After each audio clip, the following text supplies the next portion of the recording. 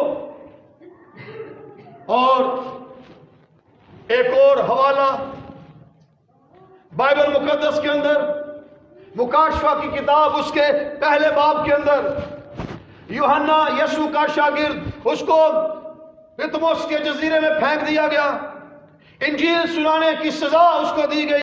یسوع مسیح اس پر ظاہر ہوا، اور کیا وہ اعتراف کرتا ہے، کیا اس نے دیکھا، کیا ایکسپیرینس ہے اس کا. آئیے دیکھیے ذرا مکاشفہ کی کتاب اس کا پہلا باب نکالیے. سے پڑھیں گے، میں نے اس آواز دینے والے کو دیکھنے کے لیے منہ پھیرا جس نے مجھ سے کہا تھا، اور پھر کر سونے کے 7 چراغ دان دیکھے، اور ان چراغ دانوں کے بیچ میں آدم ذات سا ایک شخص دیکھا. That is Jesus. لکھا جو پاؤں تک کا جامہ پہنے اور سونے کا سینے پر باندھے ہوئے تھا. اس کا سر بال سفید اون بلکہ برف کی مانند سفید تھے، اور اس کی آنکھیں آگ کے شعلہ کی مانند تھی، اور اس کے پاؤں اس خالص پیتل کے سے تھے جو بھٹی میں تپایا گیا ہو، اور اس کی آواز زور کے پانی کی سی تھی، اور اس کے داہنے ہاتھ میں 7 ستارے، اور اس کے منہ سے ایک 2 دھاری تیز تلوار نکلتی تھی. اور غور سے سنیے جس نقطے پر میں آپ کو لانا چاہ رہا تھا. لکھا ہے اور اس کا چہرہ ایسا چمکتا تھا جیسے تیزی کے وقت آفتاب. کبھی آپ نے جون جولائی میں آفتاب کو دیکھا؟ نہیں دیکھا جاتا. کتنی آب و تاب کے ساتھ وہ چمکتا ہے. ہماری آنکھوں کے اندر اتنی کیپیسٹی نہیں کہ ہم مسلسل اس کو دیکھتے رہیں. کچھ سیکنڈز کے بعد آپ کی آنکھیں ان کے اندر پانی آ جائے گا، وہ ویک پڑ جائیں گی، کمزور پڑ جائیں گی، آپ اس کو دیکھ نہیں پائیں گے. میرا ایمان یہ ہے، غور سے سن لیجئے گا، یہ سورج جو جون جولائی میں چمکتا ہے، تیزی کے وقت چمکتا ہے، میرے یسوع کا جلال اس سے درجنوں کئی زیادہ ہے، اور اس کے جلال سے یہ پوری کائنات منور ہے.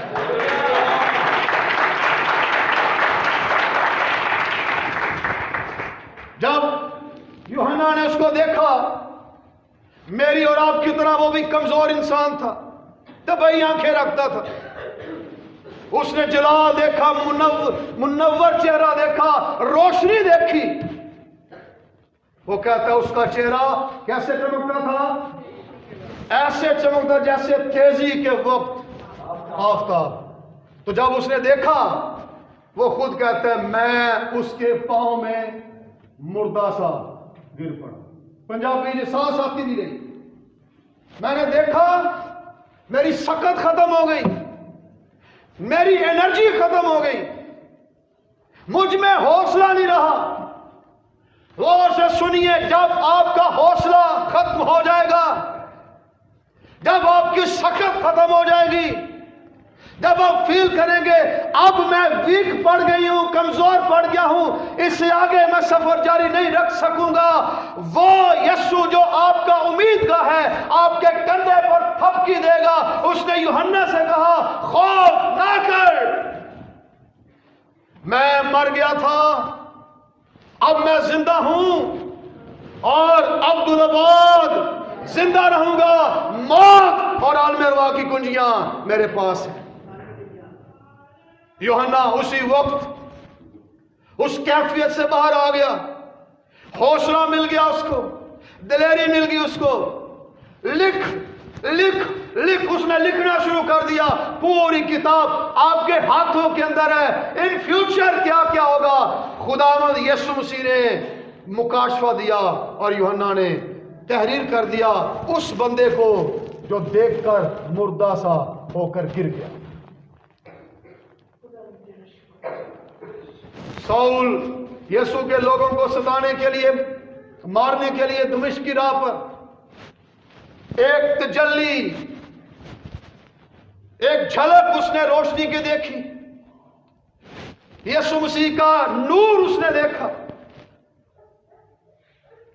آپ جانتے ہیں کیا ہوا اس کے ساتھ؟ گر گیا زمین پر، آنکھیں خراب ہوگی، بینائی چلی گئی. ایسے لکھا ہے، نابینا ہو گیا کچھ وقت کے لیے. یہ یسوع کا جلال، یہ اس کی روشنی، وہ نور ہے. مکاشفہ کی کتاب میں لکھا ہے وہ شہر جس میں ہم جانے کو ہیں.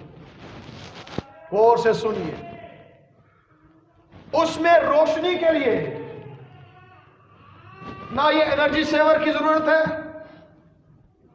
نہ LED بلب کی ضرورت ہے، بلکہ بائبل میں لکھا ہے نہ چاند کی نہ سورج کی، کسی روشنی کے منبع کی ضرورت نہیں ہے اس شہر میں. اس شہر کو جو روشن کرتا ہے وہ جانتے ہیں کون ہے؟ برے کے چہرے کے نور سے وہ سارا شہر روشن ہوتا ہے. اس ساری باتیں کرنے کا مقصد کیا؟ آپ کو بتانا کہ یسوع مسیح نور ہے. آپ کرسمس سیلیبریٹ کرنے کو ہیں، یسوع مسیح دنیا میں نور بن کے آیا. یوحنا کی انجیل پہلے باب کے اندر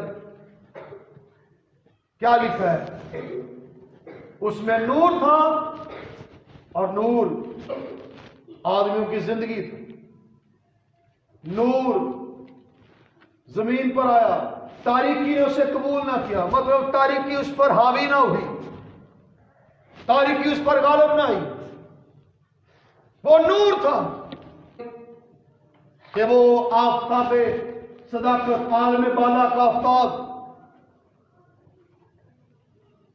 وہ اندھیروں کو ختم کرے. خداوند یسوع مسیح دنیا کا نور، داؤد کی اصل و نسل، صبح کا چمکتا ستارہ. آؤ ہم اپنے روشنی کے مینار کو دیکھیں، اپنے امیدگاہ کو دیکھیں، اپنے بیکن ہاؤس کو دیکھیں. مسیح کی خدمت، جب ہم اس پر غور کرتے ہیں، بہت سے لوگ جن کی زندگیاں اندھیرے سے بھری تھی، جو تاریکیوں میں فنا ہو چکے تھے، انہوں نے اپنے امیدگاہ کو دیکھا، اس کو مسلسل دیکھا، ایمان سے دیکھا، اور ان کے اندر کا اندھیرا وہ ختم ہو گیا. تاریکی چلی گئی. ایک عورت 12 سال سے بیمار، بائبل کہتے ہیں اس نے اپنا پورا روپیہ پیسہ حکیموں پر، طبیبوں پر خرچ کر دیا. کسی بھی جگہ سے اس کو امید میسر نہیں آئی. کوئی طبیب، کوئی وید، کوئی ڈاکٹر اس کی امیدوں پر کھڑا نہیں اتر سکا. 12 سال لانگ پیریڈ مسلسل بیماری میں جھوجتی رہی، روپیہ پیسہ اجاڑ دیا. جس نے کہا ادھر جا ادھر جا، یہ ٹھیک کرے گا، یہ ہر جگہ پر ہو گئی. تھک ہار چکی تھی. تاریکی اس کی ذات کا حصہ بن چکی تھی. اس کو ایک ایسی شخصیت کی ضرورت تھی جو اس کے لیے روشنی کا کام کرے، اس کے اندر کے اندھیروں کو ختم کرے. اس کے کانوں میں خبریں گونجتی ہیں، ایک شخص ہے جو مردوں کو زندہ کرتا ہے، کوڑیوں کو پاک صاف کرتا ہے، جنم کے اندھوں کو آنکھیں دیتا ہے، لنگڑوں کو چلاتا ہے، بڑی بڑی بھیڑ کو کھانا کھلا دیتا ہے۔ اس کے اندر ایمان جاگا، اس نے کہا میں اس کی پوشاک کا کنارے چھو لوں گی تو میں اچھی ہو جاؤں۔ وہ گئی ایمان کے بلبوتے پر، بھیڑ کو چیرتی ہوئی، کانپتی ہوئی، ڈرتی ہوئی، 12 سال سے مسلسل بیمار، کوئی دوائی اثر نہیں کی۔ اس نے ایمان سے یسوع کی پوشاک کا کنارہ چھوا، اسی ٹائم اس کی بیماری اس کے بدن سے جاتی رہی۔ یسوع نے اپنے شاگردوں سے کہا کس نے چھوا؟ شاگرد کہتے استاد جی کی گلا کر دے، اتنا رش ہے، آپ چھونے کی بات کرتے لوگ تو ڈگا دین ہوتے۔